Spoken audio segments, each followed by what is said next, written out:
और मेरे प्यारे बच्चों, आप सभी का स्वागत है टू बैक बेंचेस में। अगर आपको मेरा पढ़ाने का तरीका पसंद आता है तो आप इसे लाइक, शेयर और subscribe to my channel. Okay, तो आज का टॉपिक चालू करते हैं। आज का जो टॉपिक है वो बहुत ही ज़्यादा इंटरेस्टिंग है। उसका नाम क्या है? प्रोबेबिलिटी। अब जो वर्ड प्रोबेबिलिटी है उसका मतलब समझ लेते हैं, क्योंकि से किसी भी चैप्टर को पढ़ने से पहले उसका मतलब, उसका जो नाम रखा गया है वो जानना बहुत जरूरी है। अगर वो मतलब नहीं पता, क्वेश्चंस कर लिए तो कोई सेंस ही नहीं बनता उस चीज का। तो प्रोबेबिलिटी का मतलब होता है संभावना, कि किस चीज के होने की क्या संभावना है। फॉर एग्जाम्पल, अगर आपने आज कोई कांड किया है, क्या बोल रहा हूं मैं, आपने आज कोई कांड किया है, तो आप घर जाने से पहले बहुत ज्यादा डरेंगे। वो इसलिए डरेंगे क्योंकि आपको ये बात लगेगी कि आज मेरे पिटने के चांसेस हैं। मैं आपको क्या कह रहा हूं? चांसेस हैं। अब वो चांसेस डिपेंड करते हैं कि आपने गलती कितनी बड़ी की है। आपको ये लगेगा, या आप अपने भाई से, बहन से, दोस्त से ये डिस्कस करेंगे कि आज 100% चांसेस हैं कि आज मैं क्या करना हूं? पिटने वाला हूं। क्यों? क्योंकि आपने बहुत बड़ी मिस्टेक की होगी। या आपको ऐसा लगता है कि आज में 30% चांसेस है। तो जो चांसेस होते हैं बेसिकली उसको ही हम क्या कहते हैं? प्रोबेबिलिटी कहते हैं। जैसे कि किसी भी चीज के होने की संभावना, लाइक फॉर एग्जांपल अगर मैं बात करूं कि आज बारिश होने वाली है, तो कोई कंफर्म्ड तो कह नहीं सकता ये चीज की बारिश होने वाली है। हो सकता है हो जाए और हो सकता है ना हो, लेकिन for the sake of convenience आप क्या करते हो? ये कहते हो कि आज 30% चांसेस हैं या 40% चांसेस हैं। आपने अगर बादल देखे, काले बादल देखे, तो बोला कि भाई आज 88% 90% चांसेस है कि पानी गिरेगा। तो बेसिकली जो चांसेस होता है उसको ही हम क्या कहते हैं? प्रोबेबिलिटी कहते हैं। अब ये जो सिरदर्द है बच्चों के लिए वो आया कहां से? बेसिकली प्रोबेबिलिटी एक टफेस्ट टॉपिक माना जाता है। आपको 9th 10th में तो काफी इजी रहेगा, 11th 12th में आके थोड़ा सा डिफिकल्ट होता है, फिर जब हायर स्टडीज करते हैं तो उसमें one of the toughest topic of the world ये माना जाता है। ठीक है, ये जो सरदर्द है बच्चों के लिए वो आया कहां से? बेसिकली इसके पीछे एक शॉर्ट स्टोरी है जो कि मैं आपको बताना चाहूंगा। एक गैम्बलर था, गैम्बलर मतलब जुआड़ी। वो फ्रेंच में रहता था और वो काफी रईस था और जाता था कहाँ पे? खेलने के लिए जुआ। कैसीनोज होते थे हमारे यहाँ, तो अभी भी फैशन में नहीं है। बाहर फॉरेन कंट्रीज में कैसीनोज होते हैं, हमारे यहाँ भी होते हैं, मेट्रो सिटीज में है कैसीनोज। तो कैसीनो जाता था, वहां पे वो डाइस के थ्रू खेलता था। डाइस हो सकता है लूडो खेलता हो सकता है सांप सीढ़ी खेलता हो, मुझे नहीं पता उस चीज के बारे में, लेकिन वो लूडो खेलता था या डाइस का यूज करते हुए, कार्ड्स का यूज करते हुए वो खेलता था और वो हार जाता था। अब हारने के बाद वो घर जाता था। घर जाते साथ उसकी किससे लड़ाई होती थी? उसकी बीवी से लड़ाई होती थी। बीवी, अब आप समझ रहे हैं बीवी से लड़ाई होना मतलब क्या? इस बात को काफी दिन गुजर गए। वो रोज जाता, रोज हार जाता। कभी बीवी उससे बोलती धनिया लाने के लिए, कभी मिर्ची लाने के लिए, लेकिन वो नहीं ला पाता। क्यों? क्योंकि वो तो उसको टेंशन थी किसकी? हारने की, मैं जीतूं कैसे। अब एक दिन वो परेशान होके कहाँ गया? एक तालाब किनारे जाके बैठ गया। ये बात फ्रेंच की है, 16th सेंचुरी की मैं आपको बता दूं। तो तालाब किनारे जाके बैठा। उसने, उसका एक दोस्त था, वो गैम्बलर था, बहुत रईस था, इसलिए उसके काफी दोस्त थे। उन दोस्तों में से उसका एक दोस्त था जो कि बहुत ही बड़ा फिजिशियन था। मैं क्या कह रहा हूँ? फिजिशियन था, मैथमेटिशियन नहीं था। तो वो जब बैठा तो दोस्त से दोस्त का दर्द देखा नहीं गया। जब दर्द देखा नहीं गया तो उसने पूछा कि भाई क्या हुआ? तो उसने बोला कि यार बहुत मारती है, बीवी बहुत मारती है मुझे। तो बोले क्यों मारती है? बोले मैं हार जाता हूँ, फिर मैं सामान, सब्जी भाजी जो भी है, नमक, लिपस्टिक ले जाना भूल जाता हूं मैं, और उसके कारण मुझे क्या करती, मार पड़ती है। तो उसने बोला क्यों मार पड़ती है, बता क्या गेम में तू हार रहा है। तो उसने कार्ड्स निकाले और कार्ड्स निकाल के बताया कि भाई ये कार्ड्स हैं, इनसे मैं खेलता हूं। तो जो फिजिशियन था उसने पूछा कि भाई इसको खेलते कैसे हैं, इसका मेथड क्या है, वो तू मुझे बता दे, और जैसे ही तू मुझे बताएगा मैं तेरे को दूसरे दिन लाके सोल्यूशन देता हूँ उसका। उसने क्या किया, जितने भी रूल्स थे उस गेम के जो वो खेलता था उसको बताया अपने दोस्त को। वो घर गया, 2-3 दिन तक उसने स्टडी की, फिर उसमें कॉम्बिनेशंस बताए। 3 दिन बाद वो मिलता है अपने दोस्त से, बोलता है कि अगर तुम्हारे पास ये कार्ड्स आते हैं तो आपको क्या करना है? ये इस जो गेम है इसमें कम पैसे लगाने, क्योंकि इस कार्ड्स के आने से आपकी जो जीतने की संभावना है, the chances of winning will be less, तो उसने कम पैसे लगाना चालू किए। फिर उसने बोला कि अगर ये सेट ऑफ कार्ड्स आते हैं तो आपको बहुत ज्यादा 2 करोड़ 3 करोड़ जितना पैसा लगा सकते हो उतना लगा देना है, क्योंकि जैसे ही ये कार्ड्स आएंगे आपकी जीतने की संभावना बढ़ जाएगी, means chances of winning will be increase, मतलब प्रोबेबिलिटी आपकी बढ़ जाएगी जीतने की।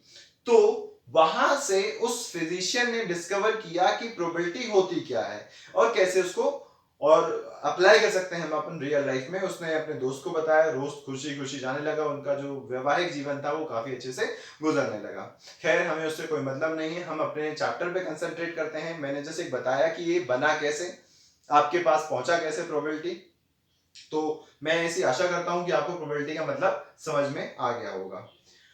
अब जो प्रोबेबिलिटी है वो बेसिकली आपका डिपेंड करता है कुछ चीजों पे, जैसे कि एक्सपेरिमेंट, वो वहां पे कार्ड्स खेल रहा था, तो जो कार्ड खेलना होता है उसको कहते हैं हम क्या, एक्सपेरिमेंट। अब उस एक्सपेरिमेंट के क्या आते हैं, रिजल्ट्स आते हैं। जब रिजल्ट्स आएंगे तो उसको हम कहीं पे लिखेंगे, तो जितने पॉसिबल रिजल्ट्स होते हैं उसको हम कहते हैं सैंपल स्पेस। क्या कहते हैं, सैंपल स्पेस। मान लीजिए कार्ड्स 52 हैं, या चलिए छोड़िए कार्ड्स का, अगर हम एग्जांपल ना लें, कार्ड्स हम बाद में डिस्कस करेंगे, हम डाइस के एग्जांपल ले सकते हैं। डाइस, लूडो सबने खेला होगा, सारे बच्चे जानते होंगे लूडो के बारे में कि उसमें 6 फेजेस होते हैं और 6 तक नंबर होते हैं बेसिकली। तो आपके पास उसका जो सैंपल स्पेस होगा वो 6 ही होगा, 6, इट विल बी 6, मतलब आपका या तो 1 आएगा, या तो 2 आएगा, या तो 3, या तो 4, या तो 5, या तो 6। इनके अलावा आपके पास कुछ और चीजें नहीं आएंगी, इसीलिए उसका सैंपल स्पेस क्या हो जाएगा क्या हो जाएगा, 6 हो जाएगा। और क्योंकि से हम उसको खेल रहे हैं, जो एक्सपेरिमेंट को कर रहे हैं, उसको अपन क्या कहेंगे, रैंडम एक्सपेरिमेंट कहेंगे। उसके टोटल पॉसिबल आउटकम क्या होंगे, सैंपल स्पेस कहलाएगा वो। ओके, फिर इसके बाद आता है फेवरेबल आउटकम और outcome against you. Favourable outcome मतलब जो चीज आप चाहते हैं वो अगर आपके फेवर में आता है, that will be your favourable outcome. मुझे ऐसा लगता है कि लूडो कभी ना कभी किसी ना किसी जगह पे आपने जरूर खेला होगा। तो लूडो एक ऐसा गेम है जहां पे आपको दूसरे की गोटी को क्या करना होता है, मारना होता है। तो फॉर एग्जाम्पल मैं और आप क्या कर रहे हैं, लूडो खेल रहे हैं। अब लूडो खेलते समय आपको मेरी गोटी मारने के लिए 4 की जरूरत है। कितने की जरूरत है, 4 की जरूरत है। तो 4 जो होगा, the number 4 will be your favourable outcome, क्योंकि वो आपका फेवर कर रहा है। तो जो आप चाहते हो कि वो आए रिजल्ट में, उसको अपन क्या कहते हैं, फेवरेबल आउटकम कहते हैं। और जो आप नहीं चाहते उसको कहते हैं upon the outcome against you. Okay, और टोटल पॉसिबल आउटकम तो हम पहले डिस्कस कर चुके हैं। वो क्या थे तुम्हारे पास, टोटल पॉसिबल आउटकम होते हैं आपके पास क्या, जितने भी रिजल्ट्स आएंगे, पॉसिबल रिजल्ट्स होंगे, और वो कितने हो सकते हैं पॉसिबल रिजल्ट्स, कितने हो सकते हैं, सिर्फ 6 हो सकते हैं लूडो के केस में। अगर हम कॉइन की बात करेंगे, कॉइन जैसे कि आपने देखा होगा क्रिकेट मैच होता है, उसमें क्या करते हैं आप, टॉस देखा होगा, उसमें हेड या टेल आप डिसाइड करते हैं, तो या तो हेड आएगा या तो टेल आएगा। अब हेड और टेल दोनों को अगर आप काउंट करोगे तो कितने हो जाएंगे आउटकम आपके, 2 आउटकम आ जाएंगे। लेकिन अगर जीतने वाले की बात करेंगे तो उसके लिए सिर्फ एक ही फेवरेबल आउटकम हो सकता है, या तो वो हेड होगा या तो टेल होगा। अब हमारे पास कुछ फॉर्मूलेज हैं और कुछ टॉपिक्स होंगे जिसको मैंने पूरे चैप्टर को डिवाइड करके रखा हुआ है। ठीक है, तो वो फॉर्मूलेज अपन देख लेते हैं कि फॉर्मूला क्या है। पहला फॉर्मूला है आपके पास प्रोबेबिलिटी का,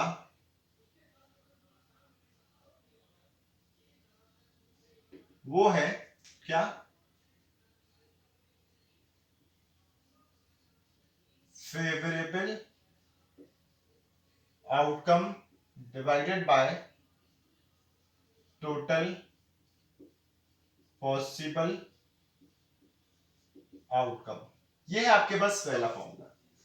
अब आज के बाद हम ये पूरा फॉर्मूला नहीं लिखेंगे, इसके हम कुछ शॉर्ट फॉर्म बना लेते हैं, जैसे कि हैशटैग पहला formula PE is equals to F dot O dot divided by T dot P dot O। अगर मैं इसको F डॉट O से डिनोट कर दूं और इसको T dot P dot O से डिनोट करूं, तो आपके पास पहला फॉर्मूला क्या बनना है, probability is equals to favourable outcome upon total possible outcome. किसी भी चीज की प्रोबेबिलिटी कैसे निकाली जा सकती है उसमें, जब आपके पास फेवरेबल आउटकम हो और आपके पास टोटल पॉसिबल आउटकम होंगे तो हम उसकी क्या निकाल सकते हैं, प्रोबेबिलिटी निकाल सकते हैं। ओके, इसमें हैशटैग दूसरा प्रॉपर्टी ये है कि किसी भी इवेंट के होने की संभावना means the probability of occurring of any event will lie under 0 and 1। अब इसको हम एक नॉर्मल कह सकते हैं, जनरलाइज वे में समझ सकते हैं कि अगर मान लीजिए कोई इवेंट हुआ ही नहीं तो उसकी प्रोबेबिलिटी होगी ही नहीं, तो बेसिकली वो कितनी होगी, 0 होगी। अगर वो इवेंट पूरा हो गया तो उसकी प्रोबेबिलिटी कितनी हो जाएगी, 1 हो जाएगी। तो यहां से मुझे यह पता चलता है कि प्रोबेबिलिटी जो होती है उसकी जो वैल्यू है वो 0 से बड़ी होगी या उसके बराबर होगी, या 1 से छोटी होगी या उसके क्या होगी, बराबर होगी। तो यहां से एक फॉर्मूला जनरेट करते हैं अपन, 0 is probability that is PE is greater than equal to 0 is smaller than equals to 1। ये आपके पास फॉर्मूला बन गया, या तो 0 से ज्यादा होगी या तो 1 से कम होगी। इससे 0 से कम नहीं हो सकती और 1 से ज्यादा नहीं हो सकती। मान लीजिए आपका आंसर कितना आ रहा है, -2 आ रहा है, या आपका आंसर आ रहा है 2, तो ऑब्वियस सी बात है आपने कहीं ना कहीं पे क्या कर दिया है, क्वेश्चन को गलत कर दिया है। इसलिए आपकी प्रोबेबिलिटी का आंसर कितना आ रहा है, -2 या फिर 2 आ रहा है। वो आपका हमेशा 0 और 1 के बीच में होना चाहिए। 1/2 आपका सही आंसर हो सकता है, क्योंकि 1/2 अगर आप डिवाइड करोगे तो यू विल गेट 0.5। 1/3 आपका आंसर सही हो सकता है, 1/3 को जब आप डिवाइड करोगे तो यू विल गेट आंसर है 0.33। ओके, तो पहला फॉर्मूला हमने ध्यान से पढ़ा, क्या है formula, favourable outcome upon total possible outcome. दूसरा क्या चीज है आपके पास, कि किसी भी प्रोबेबिलिटी की जो वैल्यू होगी वो 0 से कम नहीं होगी और 1 से ज्यादा नहीं होगी। अब थर्ड केस देखते हैं इसमें। थर्ड केस जो है आपके पास, कि किसी भी इवेंट के होने की संभावना, मतलब वो हुआ है, और किसी भी इवेंट के नहीं होने की संभावना, मतलब वो नहीं हुआ है, इन दोनों का सम जो होता है वो कितना होता है, 1 होता है। ये बहुत इंपॉर्टेंट चीज है। आप कितने भी एक्सपेरिमेंट कर लीजिए, सबका सम जो होगा, सबकी प्रोबेबिलिटीज का जो सम होगा वो कितना होगा, 1 होगा। हमेशा याद रखिएगा, आप कितने भी एक्सपेरिमेंट कर लीजिए मतलब वो एक्सपेरिमेंट जो होगा वो एक ही होना चाहिए, नहीं तो पता चला अलग अलग एक्सपेरिमेंट के रिजल्ट काउंट करके ऐड कर रहे हैं तो 1 नहीं आएगा। सेम एक्सपेरिमेंट का रिजल्ट होने चाहिए और उन दोनों का सम, उसके होने की और नहीं होने की संभावना जो होगी, उसकी जो प्रोबेबिलिटी होगी वो कितनी होगी, 1 होगी। इस चीज को हम एक एग्जांपल से प्रूव कर सकते हैं। मान लीजिए इंडिया पाकिस्तान का मैच हो रहा है, अब हमें टॉस में जिताना है, तो ऑब्वियस सी बात है हम टॉस में किसको जिताने वाले हैं, इंडिया को जिताने वाले हैं। India is my nation, India is my favourite country. ठीक है, तो हम इंडिया को पाकिस्तान से जितवाने वाले हैं, टॉस में भी और मैच में भी। अब हम देखते हैं कि कैसे प्रोबेबिलिटी उसकी 1 होगी, इंडिया और पाकिस्तान के टॉस जीतने की या हारने की। चलिए इसका एक एग्जांपल लेते हैं। पहला मैंने क्या किया, यहाँ पे एक कॉइन लिया, ये कॉइन है जो कि हेड पोजीशन पे है। अब इससे दो कंडीशन जनरेट होंगी, ये हो गई हमारी प्यारी इंडिया और ये हो गया हमारा बेटा कौन, पाकिस्तान। ये अपना क्या है, पाकिस्तान बेटा है ये अपना। अब इंडिया ने टॉस जीता, हेड आ गया, पाकिस्तान ने टॉस हारा तो क्या आ गया, टेल आ गया। ऐसा हो सकता है, इंडिया वॉन, पाकिस्तान लॉस्ट। तो इंडिया जब जीता तो क्या आया, हेड आया, पाकिस्तान जीता तो क्या आया, टेल आया। अब हम देखते हैं कि दोनों के होने की प्रोबेबिलिटी क्या आ रही है बेसिकली, और उन दोनों का सम क्या 1 आ रहा है कि नहीं आ रहा। तो जैसा कि हमने पढ़ा था probability of H, probability of H, India जीत गया, इसकी प्रोबेबिलिटी होगी 1/2 क्योंकि से टोटल पॉसिबल आउटकम कितने हैं यहाँ पे, head plus tail, head plus tail, head plus tail कितना होगा, 2 होगा। और हेड यहाँ पे क्या है तुम्हारे पास, एक ही बार आया, तो मतलब क्या होगी प्रोबेबिलिटी 1/2। अच्छा, प्रोबेबिलिटी ऑफ टेल मतलब पाकिस्तान हार गया, इसकी प्रोबेबिलिटी कितनी आएगी तुम्हारे पास? 1/2 आएगी। ठीक है, अब इसको ध्यान देना है आपको कि इंडिया जीत गया है तो उसको अपन ने पीएच लिखा है, जबकि मैंने यहां पे डिनोट किया है पीई प्लस पीई डैश। तो एक काम करते हैं, इसको और लिख लेते हैं कि भाई इंडिया जीत गया मतलब पीई लिख लेते हैं इसको, इज इक्वल टू 1/2, और इंडिया क्या हो गया? पाकिस्तान हार गया मतलब पी डैश इक्वल टू कितना हो गया? 1/2। ठीक है, जब हेड आएगा तो ऑब्वियसली बात है इंडिया, क्योंकि इंडिया ने हेड डिमांड की थी। इंडिया ने क्या बोला था? इंडिया को चाहिए था हेड, और हेड आ गया तो वो जीत गया। तो P प्लस पी डैश का सम कितना आना चाहिए? 1 आना चाहिए। चेक कर लेते हैं, P plus P dash is equal to 1 आना चाहिए। तो यहाँ पे 1/2 है, प्लस 1/2 इज इक्वल टू 1 हो रहा है कि नहीं हो रहा? 1/2 प्लस 1/2 कितना होगा? 2/2 इज इक्वल टू 1। कैंसिल किया तो हमारे पास आंसर कितना आ रहा है? 1 ही आ रहा है। तो मतलब हमने जो फॉर्मूला पढ़ा कि किसी भी प्रोबेबिलिटी, किसी भी इवेंट के प्रोबेबिलिटी का सम कितना होगा? 1 होगा, वो सही है। अब वहां पे एक इवेंट हो सकते हैं, 2 हो सकते हैं, 3 हो सकते हैं, 4 हो सकते हैं। अभी हमने सिर्फ कितने केसेस पढ़ रहे हैं? 2 ही केस पढ़ रहे हैं। आगे के जो लेक्चर्स होंगे आगे के जो वीडियोस होंगे हम उसमें और ज्यादा डिस्कशन करेंगे। अब ये तो हो गया आपके पास कुछ फॉर्मुलेस की बात, डिस्क्रिप्शन की बात होगी। फॉर्मूला को मैंने समझा भी दिया कि कैसे करते हैं, लेकिन जो मैंने आपको बताया कि अपना जो चैप्टर है बेसिकली हमने उसको डिवाइड कर लिया है 4 पोर्शंस में। अब वो 4 पोर्शंस क्या क्या है, पहले तो मैं आपको लिस्ट बना के बता देता हूं, फिर हम उसको एक एक करके क्या करेंगे? डिस्कस करेंगे। Okay, so our first topic और of the 4 out of the 4 will be what? First will be coin, second will be dice, third will be cards, and these are the playing cards, and fourth will be other. Okay, तो मैंने अपने chapter को, पूरे chapter को इन 4 parts में divide कर लिया है, जिसमें से हम आज डिस्कस करने वाले हैं कॉइन और डाइस के बारे में। बाकी के जो 2 पॉइंट्स होंगे वो हम नेक्स्ट क्लास में डिस्कस करेंगे। Okay, so let's start with the coin. अब जैसा कि आपको पता है कि एक कॉइन है, ये अगर कॉइन है हेड, तो इसके 2 फेसेस हो सकते हैं, या तो हेड होगा या तो क्या होगा आपके पास? टेल होगा। तो बेसिकली हम कॉइन के लिए for 1 coin sample space, sample space मैंने आपको समझाया था क्या होता है? टोटल पॉसिबल आउटकम जो होते हैं उसको अपन कहते हैं क्या? Sample space. सैंपल स्पेस जो होगा वो होगा हेड कॉमा टेल, जो होगा आपके पास सैंपल स्पेस। और इसकी वैल्यू आती है कितनी? कितने आउटकम्स होंगे टोटल इसके?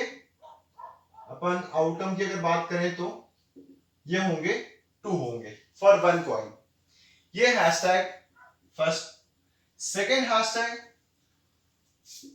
फॉर 2 कॉइन, तो यहां पे सैंपल स्पेस एस लिख देता हूं मैं इसको, सैंपल स्पेस को।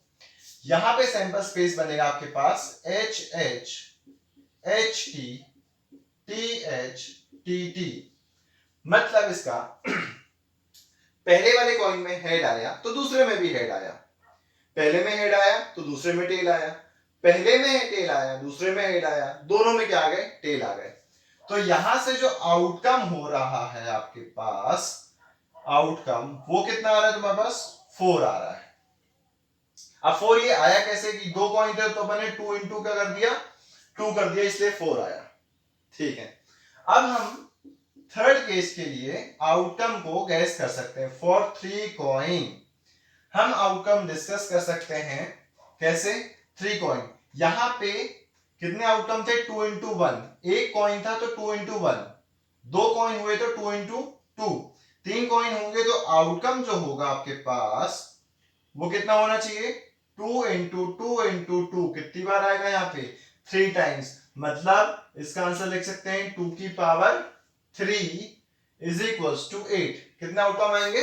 8 आउटकम आएंगे। अब वो क्या आउटकम आएंगे वो भी मैं आपको डिटेल में समझाऊंगा, लेकिन पहले ये समझ लेते हैं कि अगर मान लीजिए आपके पास कितने कॉइन्स आ रहे हैं, फॉर 4 कॉइन्स, तो आउटकम जो होंगे आपके पास वो आएगा 2 into 2 into 2 into 2 is equals to 2 की power 4 which is equals to 16। ये आ गया आपके पास 4 आउटकम फॉर 4 कॉइन।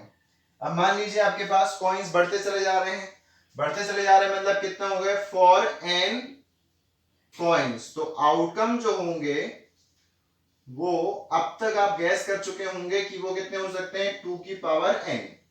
जहां पे n क्या है, कोई भी एक नंबर है, इसको अपन कह सकते हैं नंबर ऑफ कॉइन्स।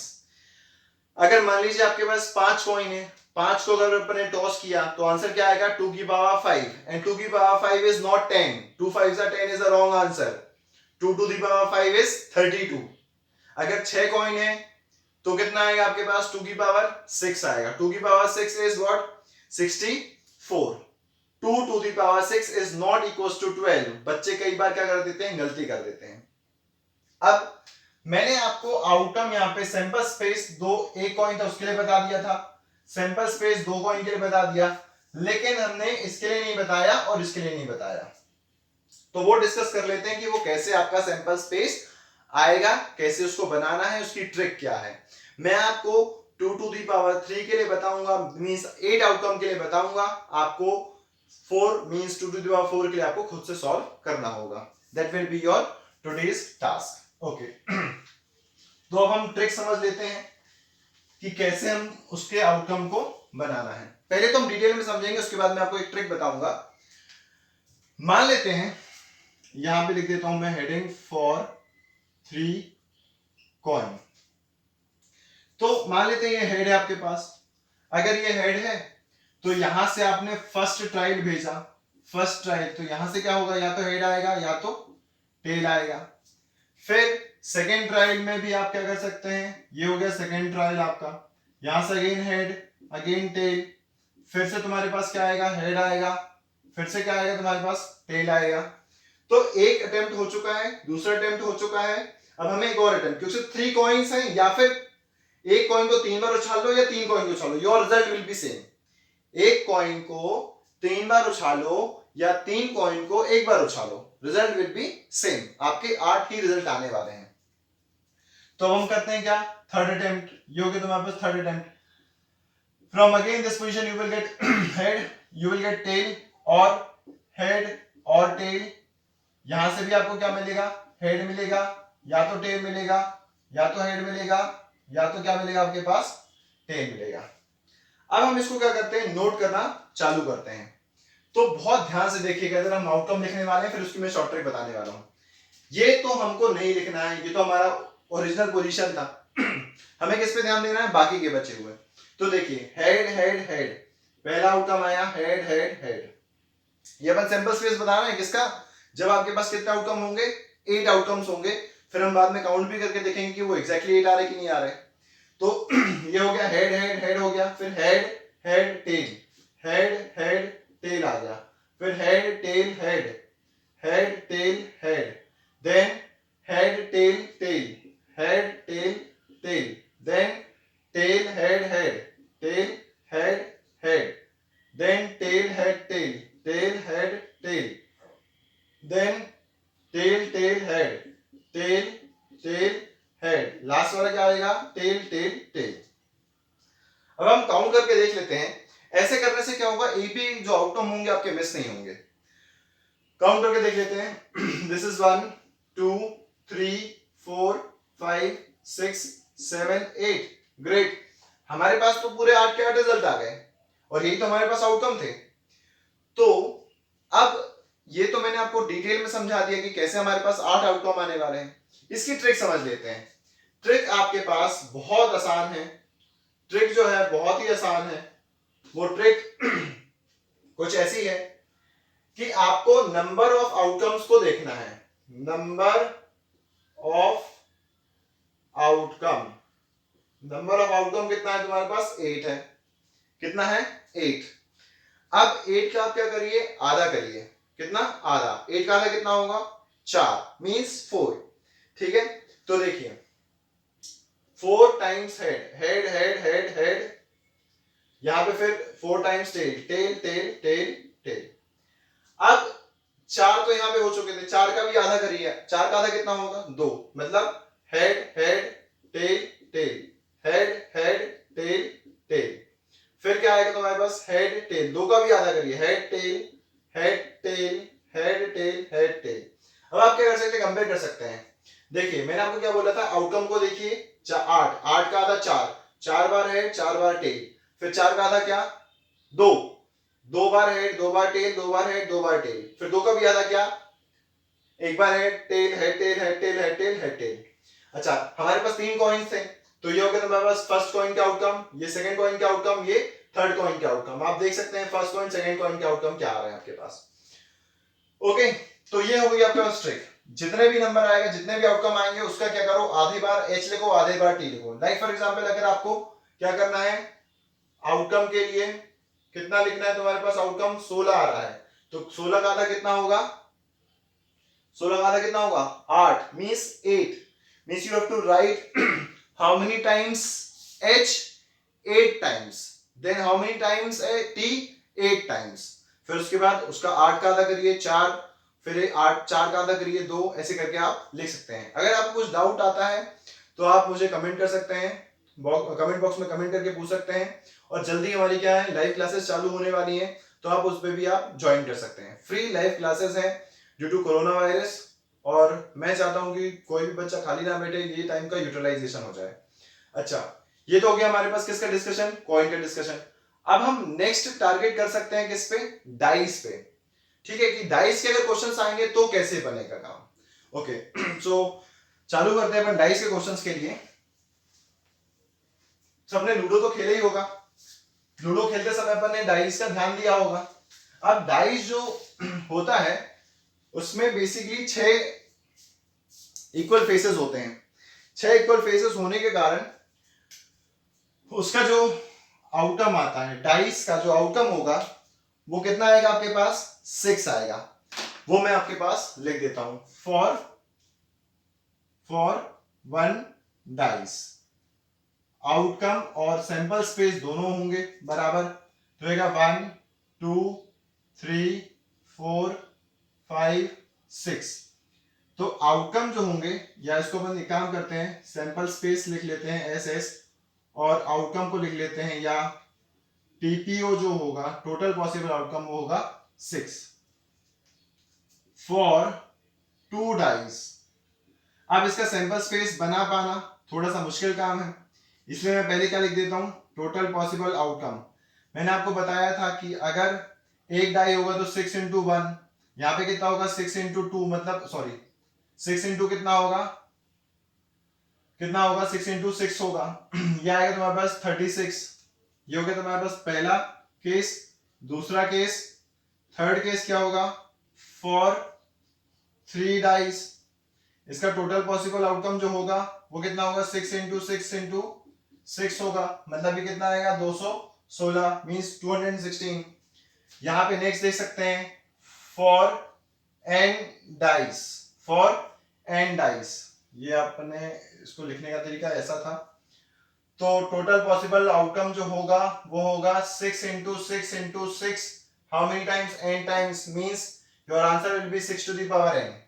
अगर अपन इसको ध्यान दे जरा, तो यहाँ पे जो आंसर आ रहा है वो आ रहा है 6 की पावर 2, यहाँ पे आ रहा है 6 की पावर 3, और यहाँ पे आ रहा है 6 की पावर n। तो देखिए ये हो गया 6 की पावर 1। अगर एक डाई होगी तो answer outcome will be 6 to the power 1, 2 dice होंगी तो 6 की पावर 2, 3 डाइज होंगी 6 की पावर 3, n डाइज होंगी तो कितना आएगा? 6 की पावर n आएगा। यहां से आपको टोटल पॉसिबल आउटकम बनते हैं। अब इंपॉर्टेंट ये है कि भाई आउटकम मैंने एक डाइस के लिए तो लिख दिया 1 2 3 4 5 6। बोले सर अगर मेरे पास 2 डाइस आ गई या 3 डाइस आ गई तो मैं क्या करूंगा? 216 आउटकम लिखता रहूंगा क्या? पागल हूं क्या मैं? बोले नहीं, आपको लिखना ही नहीं है बेटा, आपको सिर्फ 2 डाइस तक का करना है, उतने में आपके 12th तो पास हो जाएगी, आगे का पता नहीं। ठीक है, अब हम देखते हैं किसके लिए सैंपल स्पेस, उसका तरीका देख लेते हैं। Sample space for 2 dice. चलिए इसकी ट्रिक बता देता हूं मैं आपको। इसकी जो ट्रिक है वो ये है, आपको 1 2 3 4 5 6 ऐसे आपको 6 लाइन लिखने हैं टोटल। 1 2 3 4 5 6, 1 2 3 4 5 6, फिर 1 2 3 4 5 6, फिर 1 2 3 4 5 6, फिर 1 2 3 4 5 6। देख लेते हैं कितने हो गए। 1 2 3 4 5 6 हो चुके हैं। अब आप क्या करिए, ऐसा लिखने के बाद हर किसी को बांट दीजिए नंबर्स। पहले वाले को दे दीजिए 1 1 1 1 1 1, दूसरे को दे दीजिए 2 2 2 2 2 2, फिर आप दे दीजिए 3 3 3 3 3 3, फिर आपके पास आ गया 4 4 4 4 4 4, फिर 5 5 5 5 5 5, 6 6 6 6 6 6। अब आप देख सकते हैं कि पहले टाइम में कितना आ रहा है आपके पास 1, तो दूसरे में 1। पहले में 2 आ रहा है तो दूसरे में 1 आ रहा है। पहले में 3 आ रहा है तो दूसरे में क्या आ रहा है। डाइस के आपके पास बहुत ही सारे क्वेश्चंस बनते हैं स्टूडेंट्स। बच्चों हमेशा याद रखना, डाइस के ऊपर आपके पास बहुत ही ज्यादा क्वेश्चन बनेंगे। इनफैक्ट नाइन्थ में तो उतना ज्यादा है नहीं आपके पास, 10th 11th 12th में बहुत सारे क्वेश्चन बनते हैं डाइस के ऊपर। हम क्वेश्चन डिस्कस करेंगे नेक्स्ट क्लास में। अभी आप सिर्फ ये समझ लीजिए कि आउटकम कैसे लिखना है और उसकी ट्रिक क्या है। तो ये देखिए 1 2 3 4 5 6, यहाँ पे 6 है आपके पास, और 1 2 3 4 5 6, तो 6 into 6 कितना आ गया आपके पास 36 आ चुका है आपके पास। अच्छा 216 लिखने की जरूरत नहीं है, वो आपके पास अभी कभी काम नहीं आएगा। और अगर 216 की बात आएगी तो हम 12th में जाके पढ़ेंगे, जहां पे आपको बाइनोमियल डिस्ट्रीब्यूशन के अंदर वो सारी चीजें पढ़ाई जाएंगी। ओके, तो अगर आपको अब कुछ भी डाउट है तो हमारी जल्दी लाइव क्लासेस चालू होने वाली हैं, वो आप ज्वाइन कर सकते हैं, फ्री ऑफ कॉस्ट है। और अपने फ्रेंड्स को भी बोल सकते हैं ज्वाइन करने के लिए। आपको मेरा व्हाट्सएप नंबर और राघवेंद्र सर का व्हाट्सएप नंबर आपको लिंक में मिल जाएगा, या फिर कमेंट बॉक्स में आप पूछ सकते हैं कि सर हम कब से ज्वाइन कर सकते हैं। Okay, thank you students.